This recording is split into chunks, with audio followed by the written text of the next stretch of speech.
Parshat Lech Lecha begins the story of Abraham. Right. Abraham is this famous founder of monotheism.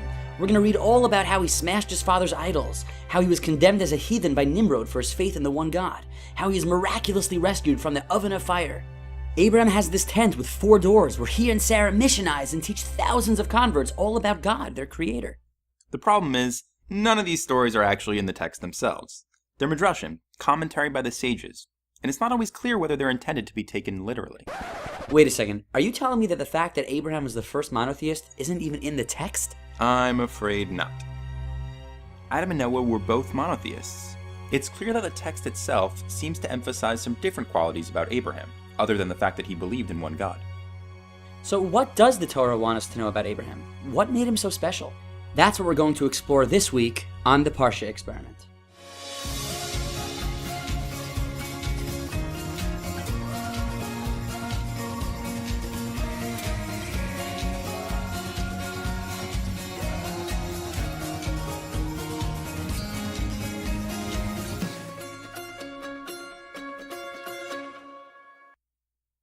So before we dig into this question, let's do the 20-second Parsha recap. First, God asks Abraham to journey to Canaan. Then, Abraham is driven by famine to Egypt where he says that his wife is his sister. Lot and Abraham then separate and Lot moves to stone. There is the war of the 4 kings versus the 5 kings. Then Abraham and God forge the Brit Bein HaBitarim, the covenant between the parts. There's the episode of Hagar, Sarah, and the birth of Ishmael, and finally, the covenant of circumcision. Now, we're not going to be able to get to the bottom of every story in just 10 minutes, but this week and next, we may be able to get a lens through which we can better understand the character of Abraham. Much of what we're about to say borrows from Rabbi Foreman's mind-blowing audio series called Abraham's Journey. Links below. Check it out. You won't regret it. So let's see if we can start to gather some clues about Abraham from the way he's introduced in the beginning of the Parsha. God tells Abraham to leave his home and to go to Canaan. Ve'escha legoy gadol. God will make Abraham into a great nation. Sounds pretty great, but that's not all. Abraham listens, he follows God, and when he gets to the land of Canaan, Abraham's gifts get even better. Vayera Hashem el Avram, vayomer l'zaracha etin et haaretz hazot. God appeared to Abraham and said, I'm giving this land to your children. If you were Abraham and you heard that news, that this land would be yours, what would you do? I don't know, I'd be elated. I'd probably throw a party or something. And then I'd probably set up shop. I'd build a house or a city. I'd mark my territory. After all, God just promised me this land. It's mine. But Abraham's reaction to hearing that news is actually remarkable, and nothing like that at all. Vayiven sham mizbeach laHashem hanira elav. He builds an altar to God. Okay, so maybe he is first saying thank you, and now he'll build himself a home. But then, instead of settling down in one place, he actually moves. V'yatek misham ahara mikedem leBeit El. He moved from there to a mountain east of Beit El. Okay, so maybe he liked that place better. So now you'd expect him to plant roots and to build a house. But still no. Vayet aholo. He pitches his tent. A tent is so temporary. It's for a traveler, not a settler. And what does he do in this new location? Vayiven sham mizbeach laHashem vayikra b'shem Hashem. He builds another altar and calls out in the name of God. Notice that Abraham isn't averse to building permanent things. It's just that he's not building those things for himself. It's almost as if he's going out of his way not to mark his territory. How strange. And in the very next verse, he travels again. Vayisa Avram haloch v'naso ha'negba. Abraham traveled and went further south. What's going on here? Is Abraham just so antsy he can't stay still in one place? Why doesn't he just settle down, build a home, enjoy his life? And why is the text telling us all this? It just seems like a boring travelogue with a few altars thrown in for good measure. And finally, why would these be the first stories in our Parsha? Shouldn't the text be telling us who Abraham is, maybe giving us a resume of his accomplishments, and then tell us what God's plan for him is? This would be the perfect place for some of those great Abraham stories, like when he smashed his father's idols or when he preached to the masses. Instead, we hear about all of his wanderings and these seemingly trivial details. But maybe our problem is what's now become a classic Parsha experiment problem. We're looking at the story in isolation instead of seeing it in its larger context. Let's ask, what big event happened right before all these stories? Right before God first speaks to Abraham? The Tower of Babel. Exactly. If you remember, in the last 2 Parshas, we spoke about God creating a world for humanity in order to have a close relationship with them. What followed were a string of sins that distanced humanity from God, culminating in the story of the Tower of Babel. We discovered that perhaps the tower wasn't about fighting God or anything like that. It was about the dangers of forgetting God and focusing only on yourself. Marveling at their own technological creativity, they said, Hava nivna lanu ir umigdal v'rosho v'shamayim. Let's build a city and a huge tower up to the sky. But why? For what purpose? V'na'aseh lanu shem, to make a name for ourselves. Confronted with their own impermanence, the tower builders were afraid they would be forgotten. And instead of strengthening their relationship with the only eternal being, they worshipped at the altar of their own creativity and built a tower, v'nasa lanu shem, for their own legacy. But look at what happens when we compare that story with the very next chapter, with the beginning of Abraham's journey.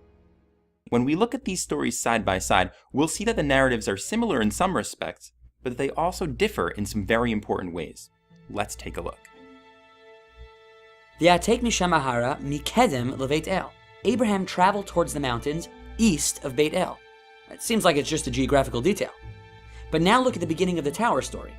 Vayhi benasam mikedem v'yimtzu vik'ah be'eret Shinar. They traveled east and they found a valley in the land of Shinar.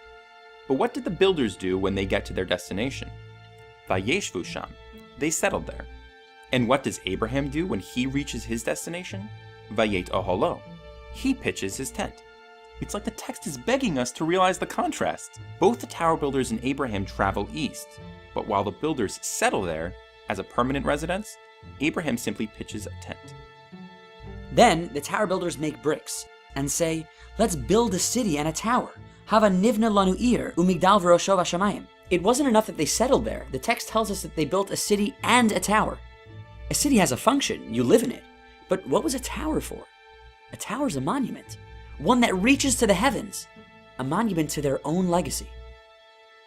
Back to the Abraham story. The next thing Abraham does after pitching his tent is vayiven sham mizbeach la'Hashem. He builds an altar for God.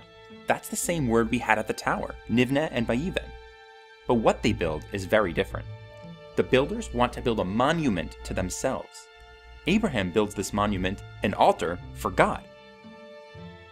What is an altar? It may be more telling to think about it not in terms of its function, but in terms of its purpose. An altar is a structure that's used in the service of something, to worship something.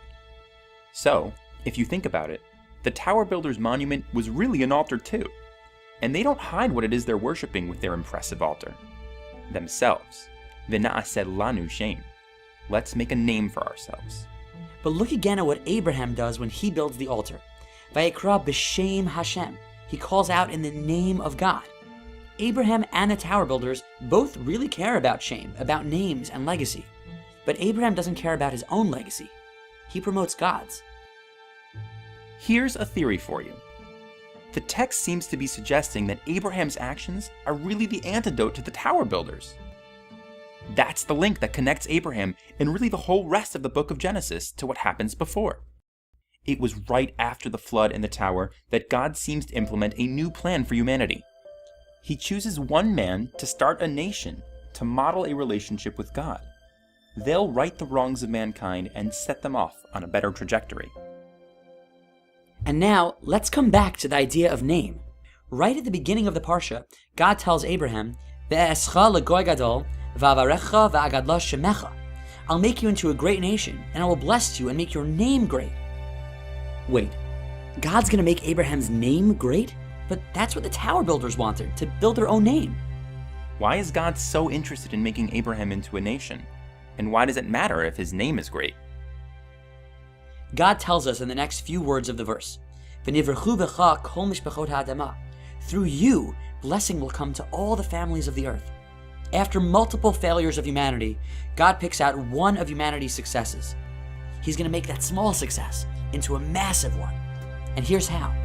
Abraham's nation focuses on God's name, so God will make Abraham's name great. The nation of Abraham are role models for the relationship with God, and through them, by putting them on a pedestal, by making their name great, that's how blessing will come to the families of the earth. And that idea carries on now in Judaism thousands of years later. There's an idea in Judaism that whenever possible, we try to do good deeds or model godly values in the world. And you know what that's called? Kiddush Hashem, sanctification of God's name. We, like Abraham, become models of these godly values, not just through our beliefs, but through our actions, like ambassadors of God. And when we're successful, it's kind of like our own version of building that altar and calling out in God's name. So is that it? The rest of the Abraham stories are all about him traveling the land, sanctifying God's name, and teaching people good values? Not quite. Not every story fits into that category. There's actually a built-in challenge to the mission of Abraham. If God's going to make your name great so that you can bring blessing to the rest of the world, how do you balance being the prince of God with the pride and arrogance at having been handed that destiny? How do you stop yourself from becoming a tower builder? Take a look at something that many of us take for granted right at the beginning of the Parsha.